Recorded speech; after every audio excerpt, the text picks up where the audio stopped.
Blissful morning, beautiful people. So I know we can tell by the topic that this is going to be an interesting one. I hope everybody is having a blissful Thursday morning. It's these little flying ants around here that keep trying to attack me. Anyway, I hope everyone is having a blissful Thursday morning. And I know you already see the topic.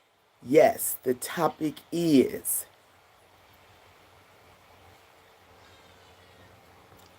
wait a minute, let me make sure I can see my messages. Hold on one second. Welcome to the live chat. Comments. All messages are visible.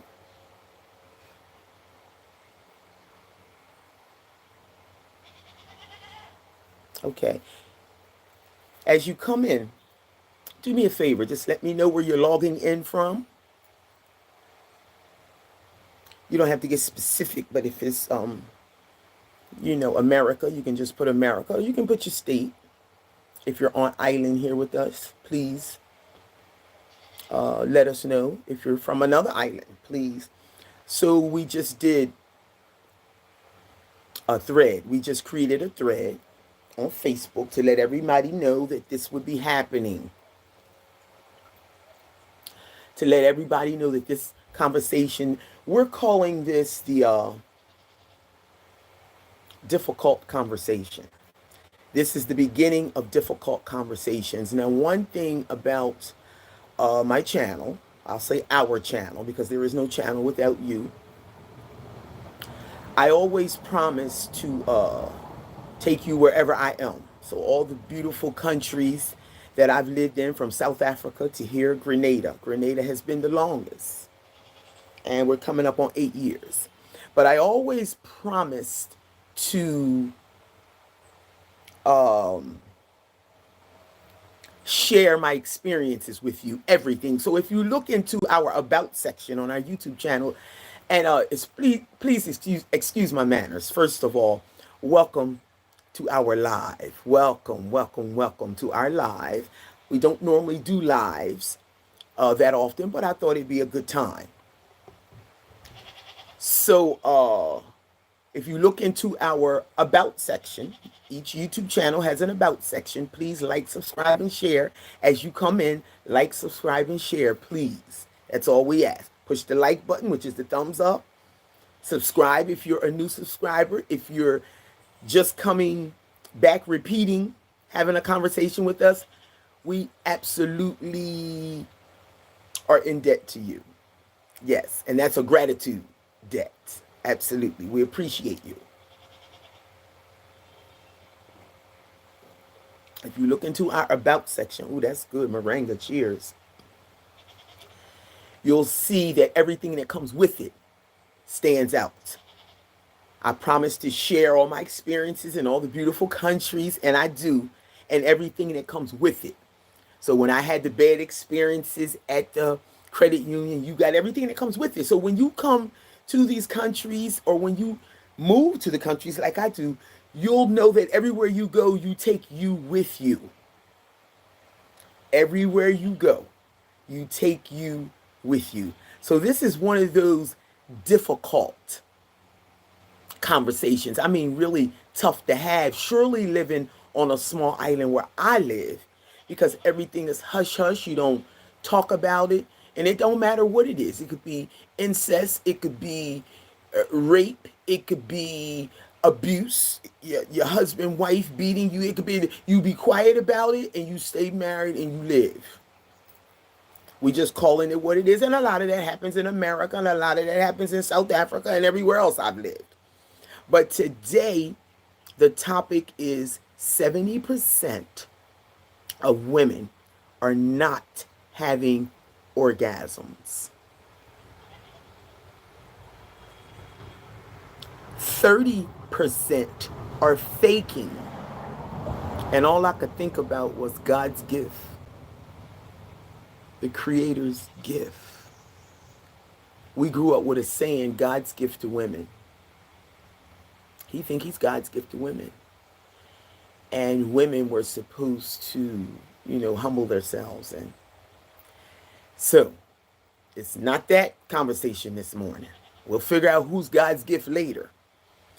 But the topic is 70%. Now, before we start, disclaimers. We are not here to do any bashing, because you're talking to someone who has lived their entire life and who is approaching an Earth Day in about 4 weeks and is truly an elder in the community and is truly still attracted to, still loves being in the presence of a king man, just the presence of, who understands sex, lovemaking, tricking, not giving a crap about who you would, understands all that. I didn't spend 60 years on this earth and not understand what it is. This is my take. I'm having it live because I want to hear what you got to say. Also, wait a minute, I just want to make sure people are coming in. And I'm outside, so the sun is beaming on me.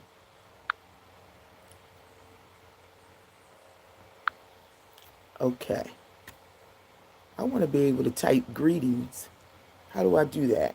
Okay, so we will not be bashing in this conversation, please. No male bashing, no king bashing, no queen bashing, no God bashing, no goddess bashing. How about that? But the bottom line is, I started this thread this morning letting people know that I will be doing this live today. You can watch it anytime you choose. But please, when you come in, please let us know where you're coming in from. So I started this thread this morning, and I'm telling you, it went wild. It was so interesting. I wish I could just copy and paste everything right here. And there probably is a way to do that, but I don't have that kind of time this morning. So the bottom line is 70% is a large portion of our women. And that thread included everything that I had already thought about, from A to Z, A to Z. Why are we faking?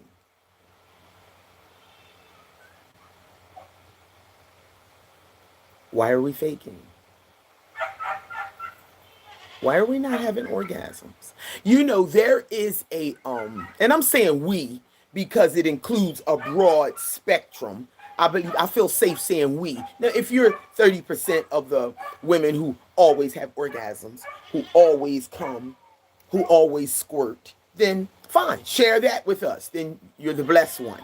But there's a whole heap of us out here who have had to fake for whatever reason, to get it over with, to not hurt his feelings, and I know what it is to not want to hurt his feelings, because that's my story. That's my story. Then natural, why have you faked so many times? Let me talk to myself. Why have you faked so many times? Because every time I've tried to, now you're talking to somebody with 2 failed marriages, plenty of experience, 60 years young, and still appreciates the presence of a king man, and still loves having an awesome lovemaking session, and is a great lover, considered to be a great lover herself, okay?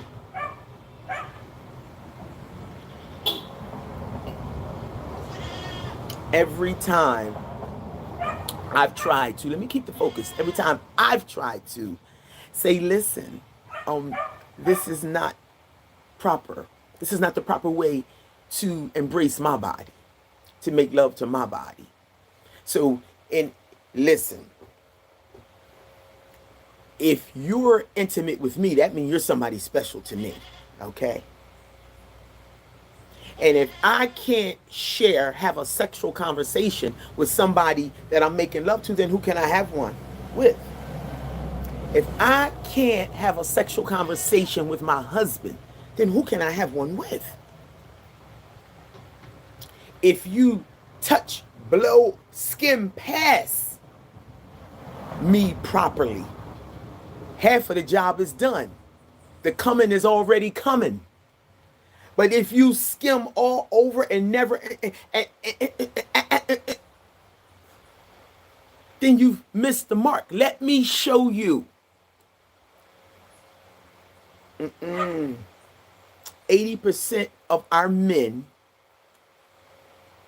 will think that you're trying to tell them how to do it. I'm not trying to tell you how to do it. I'm trying to tell you how to make love to my body in a proper manner. I'm trying to show you, share with you. Now, where I am is small, so everything is shiny and bright. But I was born and raised in America where it's not so small and everything ain't so shiny and bright. So you can be somewhere being abused, or you can be somewhere never coming or not even knowing what squirting is.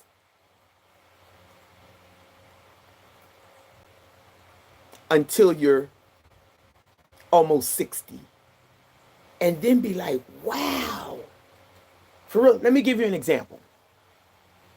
I had a friend who used to always, she was a whole lot more sexual than I was. So she used to talk about squirting all the time, and I used to pretend that I knew what she was talking about.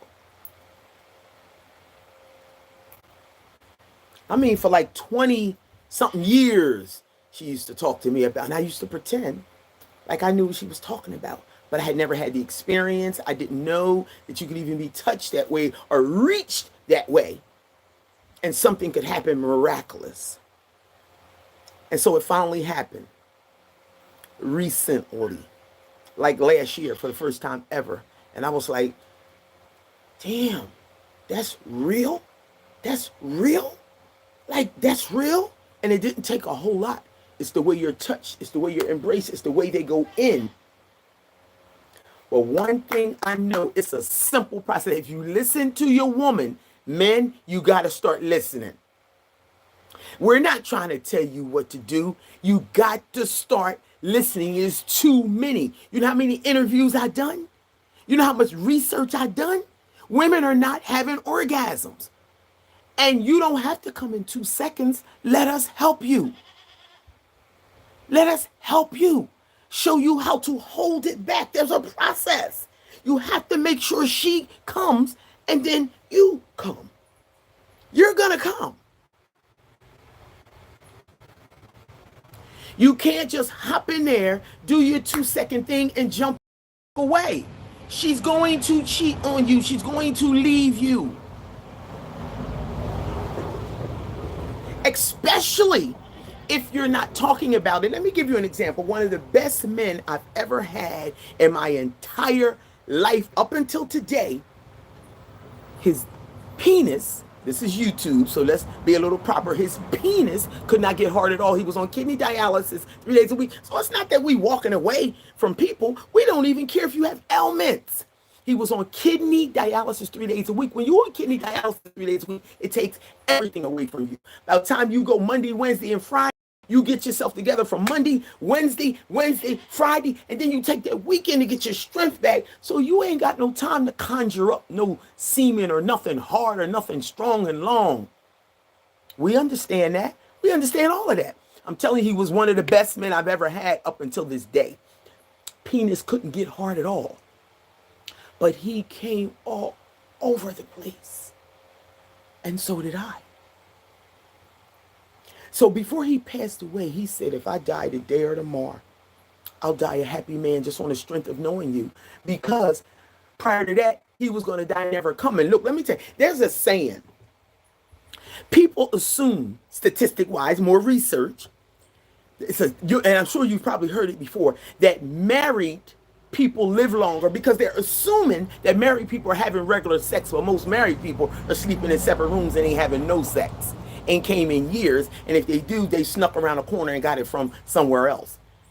Listen, people, sex and intimacy can both make you come.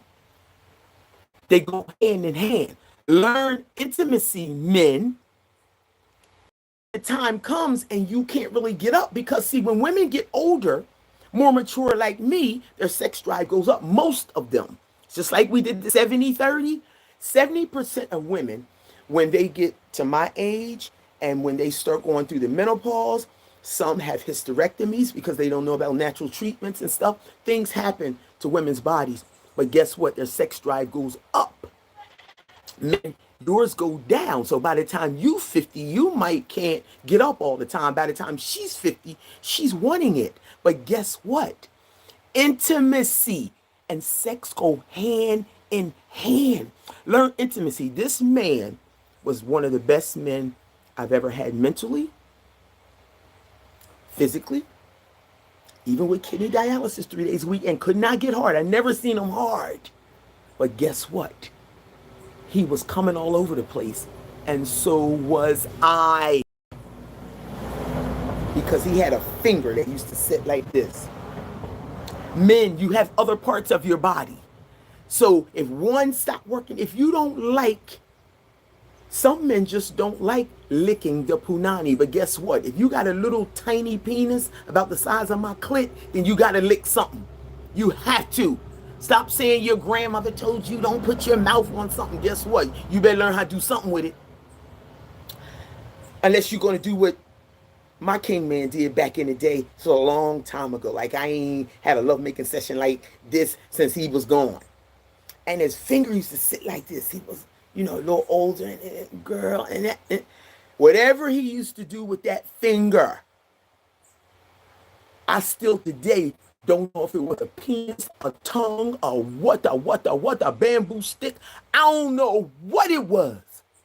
But that finger was always in motion. And it was magical. I was a young girl with him. Magical. You have other parts of your body. Use them. So if your grandmother told you don't put something somewhere, guess what? Grandma probably had it. Look, world today. You got to get up off that couch. You got to make love to your woman, to your goddess, to your queen. So you can both live long. People who come regularly live longer. That's why they assume married couples live longer, but that ain't the case. They be all stroked out and heart attacked out. Guess what lovemaking does? It keeps the blood flowing. When your blood is flowing, you sit up straighter. Your skin is clear. Your teeth are beautiful. You're smiling more. Yes, that's why we assume married couples live longer. I wish I could see the chat, but I don't know where it is, and I'm not going to look for it. Anyway, listen, I would love to hear your opinions. It was something else I wanted to share with you.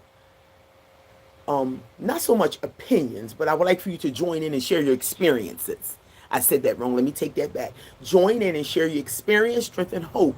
Because we can no longer, and I just want you to know that this information, this research I've done was in the African community.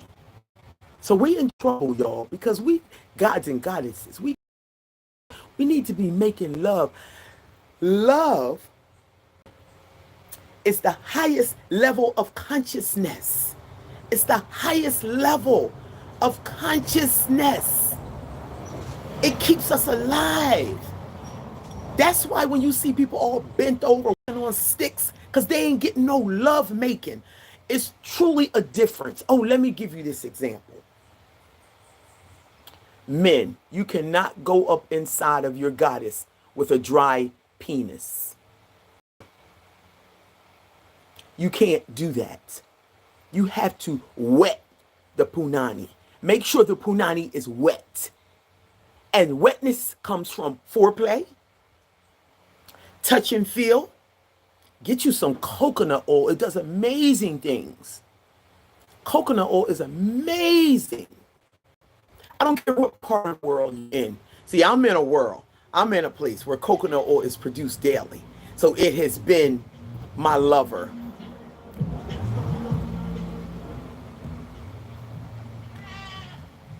Husbands, I'm talking to husbands right now. Don't you dare try to go up in your wife with a dry penis. Let me tell you what that insinuates.